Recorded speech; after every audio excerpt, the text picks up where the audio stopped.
presidente, senhoras e senhores vereadores, no início do mandato, a gente também, nessa Casa Legislativa, passamos por uma votação de subsídio, e na época era 3 milhões e meio, alguma coisa nesse sentido. Peço a palavra, presidente. Uma parte. E eu fiquei, digo aos senhores que eu fiquei, na época, um pouco indeciso de como votar, e na época eu votei a favor, entendendo que, para melhorar, a gente precisaria fazer esse aporte. Passado algum tempo, alguns meses, alguns anos, vi que as reclamações continuam as mesmas, vi que há atraso nas linhas de ônibus, nos horários de ônibus, algumas das linhas, alguns ônibus em péssimas condições, outras em condições melhores. A gente sabe que não tem como comparar com outros municípios, porque outros municípios o transporte, desculpem a expressão, é um lixo comparado a Caxias do Sul.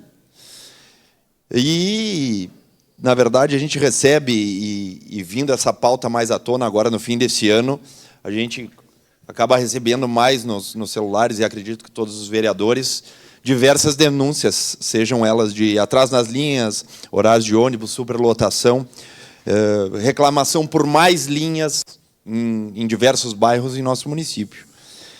Então, a gente entende que se injetou dinheiro para continuar, e desculpem a expressão, a mesma porcaria. Foi isso, e é essa mensagem que a população também entende. Isso que, na época, nós aprovamos 3 milhões e pouco. Agora nós estamos falando em 10 milhões. Por que nesse meio tempo não fizeram melhorias adequadas?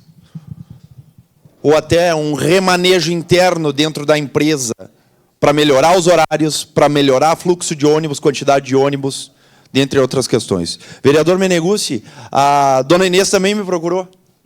Ali eu fui me servir num cafezinho, e aqui ela está totalmente no direito dela de procurar todos esses vereadores e abordar, porque ela está aqui, é uma cidadã preocupada, porque ela utiliza o transporte público.